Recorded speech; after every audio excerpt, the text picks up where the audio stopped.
Vamos a estar mirando en el día de hoy la esperanza que nosotros tenemos en Cristo Jesús. Saben, la esperanza es un concepto fundamental en la Biblia. Es fundamental, y la razón por qué digo que es fundamental es porque está basada en la verdad. La verdad de nuestro Señor Jesús, que dice que la verdad nos hará verdaderamente libres. Y qué lindo que es poder vivir una vida verdaderamente libre a través de lo que Dios ofrece, porque la vida eterna que Dios nos da no es solamente la cantidad de vida, pero es una cualidad de vida que vivimos por igual. ¿Y qué quiero decir con esto? Verdaderamente libres, fíjense en ustedes, por ejemplo, de todos aquellos golpes que hemos recibido en algún momento u otro en el pasado. Cada uno de nosotros tenemos algo en el cual algo nos ha afectado. Algunos podrán decir, bueno, gracias a Dios yo no tengo ese problema, pero la mayoría, yo diría, de nosotros hemos pasado por circunstancias difíciles, hemos pasado por momentos bien duros. Y entonces, que nuestro Dios nos esté ofreciendo, fíjense, por esos momentos duros, cuántas personas viven en rencor, cuántas personas viven en amargura, cuántas personas viven oprimidas, deprimidas, cuántas personas viven como diciendo, ¿qué es lo que esta vida me puede llegar a dar? Porque yo he escuchado a varias personas como diciendo, si esto es lo que la vida ofrece, ¿para qué vivirla entonces?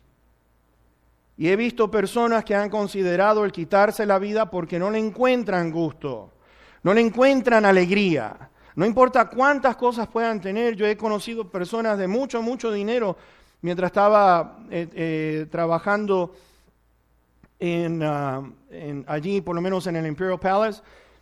Mucha gente con mucho dinero, pero eran unos amargados, no vivían la vida en plenitud como nuestro Dios la puede dar. Y esa es nuestra esperanza, la esperanza en Cristo Jesús. No es la esperanza que el mundo da, por ejemplo, ustedes en lo que respecta aquí en Estados Unidos, uno escuchaba, lo único que me interesa, no me importa cómo sea este presidente, no me importa su carácter, no me importa si es moral o si es inmoral. Lo que me importa es que pueda tener o traer la economía, mientras estemos bien, no me importa cómo esa persona sea. Y entonces está basado en entretenimiento, está basado en lo que es, en el materialismo, poder comprar y comprar y comprar. Y vamos a ver nosotros, por ejemplo, cuántas cosas, y preste atención a esto, cuántas cosas tenemos en nuestras casas que ni sabemos que están allí, porque las ponemos en un lugar. Sobre todo a mí me pasa en el asunto, a mí me gusta cocinar mucho. Y hay algunas cacerolas o cosas que yo necesito de la cocina que están por allá escondidas en un rincón y yo ni sabía que estaban allí hasta que empiezo a limpiar y hacer. Y me imagino que lo mismo pasará en distintas cosas, que usted dice, ay, yo no sabía que tenía esto, pero seguimos comprando y comprando y comprando. ¿Por qué? Porque nos lleva hacia el materialismo esta sociedad. Y sabes, está basado en incertidumbre, porque ¿a dónde va dirigida? El hermano estaba hablando del 2008 para adelante. La economía ha estado en una manera de incertidumbre, no está basado en algo certero. ¿Y por qué digo eso? Porque probablemente ustedes estén escuchando, está bien, está marchando mejor, pero hay una cosa que los especialistas en economía están diciendo, es que va a haber un golpe más duro que lo que hubo en el 2008, y entonces, ¿en qué va a estar basada nuestra esperanza? Fíjense que hay algo con respecto a Dios. Dios es verdad. Dios no falla nunca, Dios es fiel, Dios es poderoso. Todo lo que Él dice se va a cumplir y es una realidad, y eso es lo maravilloso de conocer a este increíble Dios al cual nosotros servimos. Pablo estaba diciendo esto en una de sus cartas, porque en esperanza fuimos salvos, pero la esperanza que se ve no es esperanza, porque lo que uno ve hay que esperarlo.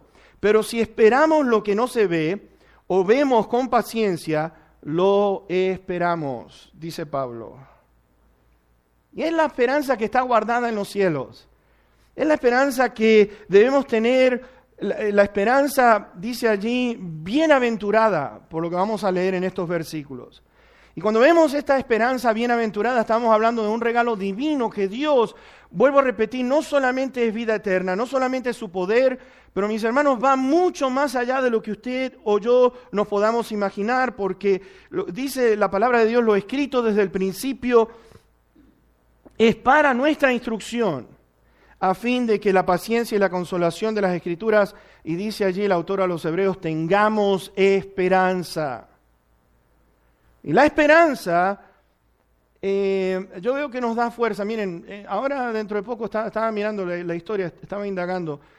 Van a dar una película, creo que en diciembre, de un muchachito que pasó por la Segunda Guerra Mundial allí en Japón. Y es una historia muy, pero muy interesante de ver cómo lo quisieron quebrantar en su mente, en su corazón. Pasó por experiencias bien drásticas, bien duras. Es una historia real a la cual me llevó. Y ¿saben lo que lo mantuvo vivo y siguiendo para adelante? Era la esperanza que él tenía, que eso era algo temporario.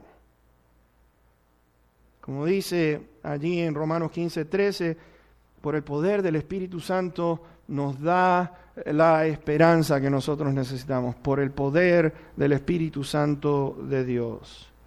Esperanza nos quita el temor a la muerte. Esperanza nos tenemos de ser libres del juicio final. Y algo hermoso para el creyente es cuando regrese nuestro amado Señor Jesús. ¿Dónde radica la esperanza tuya y mía? Pues vamos a ver qué es lo que dice Juan aquí. Vamos a mirar el versículo 28 hasta el capítulo 3, verso 3. Y ahora, hijitos, permanezcan en Él, para que cuando se manifieste, tengamos confianza, para que en su venida no nos alejemos de Él avergonzados. Si saben que Él es justo, sepan también que todo el que hace justicia es nacido de Él. Miren cuál amor nos ha dado el Padre para que seamos llamados hijos de Dios. Por esto el mundo no nos conoce, porque no le conoció a Él. Amados, ahora somos hijos de Dios y aún no se ha manifestado lo que hemos de ser, pero sabemos que cuando Él se manifieste, seremos semejantes a Él porque le veremos tal como Él es. Y todo aquel que tiene esta esperanza en Él se purifica a sí mismo, así como Él es puro. Vean qué cosa más maravillosa. ¿En dónde radica nuestra esperanza? En primer lugar nos dice Juan que debemos de permanecer en Él. Fíjense, está hablando a creyentes. ¿Por qué? Porque está diciendo hijitos. Y ya sabe, en cuanto a estos, de lo que hemos estado mirando en esta semana, está hablando de creyentes maduros, de aquellos que están madurando en la palabra del Señor. Fíjense que habíamos visto en el capítulo 2 de esta misma carta, en el versículo 6, que dice, el que dice que permanece en Él debe andar como Él anduvo.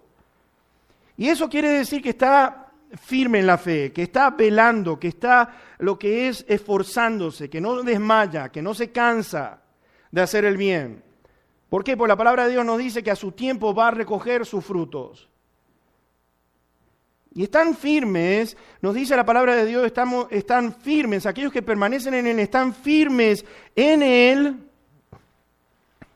a través de poder tener todos nosotros un mismo espíritu en cuanto en dónde hemos depositado nuestra confianza, quién es nuestro Dios, que nuestro Dios nos dice a través de su palabra, el creyente maduro da su fruto a tiempo y nos dice que su hoja no cae porque es árbol plantado junto a las corrientes de aguas, que yo considero es la fuente, es la palabra de nuestro Señor. Y permanecer nos está diciendo de estar en un mismo lugar. Fíjense en ustedes. Nos está diciendo permaneciendo quiere decir estar en un mismo lugar que no se deja mover, que no se deja influenciar por nada de lo que pueda haber en este mundo, se mantiene sin cambio alguno, sino que se mantiene enfocado en la fe que es nuestro Dios, en su palabra.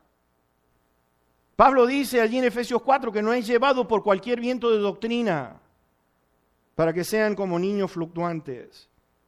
Y fíjense en el versículo número 19 del capítulo 2, nos está hablando de lo que es estabilidad. No está hablando de aquellos que permanecen, porque fíjense, dice que salieron de nosotros, pero no eran de nosotros, porque si hubiesen sido de nosotros, habrían permanecido con nosotros. Pero salieron para que se manifieste que no todos son de nosotros, no todos. Se mantienen fieles al Señor, se mantienen fieles a su palabra. ¿Sabes? Allí en Juan capítulo 10, versículo 27 al 29, permaneciendo en Él, nos está diciendo lo siguiente: mis ovejas oyen mi voz y me siguen, y yo las conozco. No escuchan la voz del extraño. Cuando escuchan algo que es indebido, que no está en la palabra de Dios, mis hermanos, las ovejas se detienen en su marcha porque está expuesta su esperanza en escuchar la voz del Señor. Y uno dirá, ¿cómo puedo escuchar yo la voz del Señor? Uno la escucha a través de lo que es la lectura de la palabra. De aquella palabra que es vida, aquella que nos conduce, que es nuestra guía, que tenemos el Espíritu Santo, el cual nos guía a toda la verdad. Para eso fue enviado el Consolador, el Paracletos, que quiere decir, esa palabra Consolador quiere decir uno que viene al lado de nuestro camino para ayudarnos en todo lo que nosotros necesitemos. ¿Cuál es el propósito del Espíritu Santo? De darnos poder, de darnos la guía y aquella sabiduría que nosotros necesitamos para conducirnos en esta vida tan incierta. Sabemos que podemos confiar en un Dios que es eterno. Y mis hermanos, ¿sabes qué? Nuestra esperanza necesita ser puesta en Él, el que no se mueve. Él es eterno, el cual su reino nos dice que es inconmovible. Nos dice la palabra del Señor, el cielo y la tierra van a pasar, pero mis palabras no van a pasar. ¿Quieres tener esa esperanza? La palabra de Dios la puedes encontrar allí. ¿Ves? El que permanece en Él está pensando en lo que es la salvación que Dios le ha dado. La salvación tan linda, porque te voy a decir una cosa, sabes que la salvación es algo en el cual permanecemos en Él. ¿Por qué? Por los beneficios que recibimos a través de la vida eterna. ¿Cuál fue? Misericordia de nuestro Dios, la bondad de Dios, que fíjate que aún estando muertos en delitos y pecados nos dio vida juntamente con Cristo Jesús. No solamente quería que nosotros tuviéramos vida eterna, pero mis hermanos, nos dio la esencia suya de lo que Él es. ¿Por qué? Porque es su poder ahora que está dentro de nosotros. No nos ha dado Dios un espíritu de cobardía, sino uno de poder, de amor y de dominio propio. Y cuando empezamos a manifestar lo que es el fruto del Espíritu Santo, amor, gozo, paz, paciencia, bondad, templanza, contra tales cosas no hay ley. Mis hermanos, está hablando de una persona que puede vivir esta vida con una estabilidad. Fíjense en ustedes, estabilidad, ¿por qué? Porque tenemos al Espíritu Santo de Dios y a su palabra que nos ayuda a nosotros a poder caminar por transitar en este mundo tan incierto. Pero allí está Dios, como decíamos en el principio. Él es esa esperanza. Aquellos que perseveran en la obra del Señor, mis hermanos, están soportando la tentación, están resistiendo a las pruebas que vienen. ¿Y sabes qué? El Señor dijo esto en Juan 15, versículo 4. Sin mí, nada, fíjense, nada pueden hacer. Sin mí, nada pueden hacer. Y es ese Señor que nos está diciendo después en el versículo 5, dice, cuando estamos permaneciendo en Él, fíjense que en el versículo 5 dice lleva mucho fruto. El creyente que permanece en Él lleva mucho fruto. Y algunos dirán, ¿qué fruto está hablando? Pues fíjate tú, el fruto del Espíritu Santo es ¿qué? Es amor,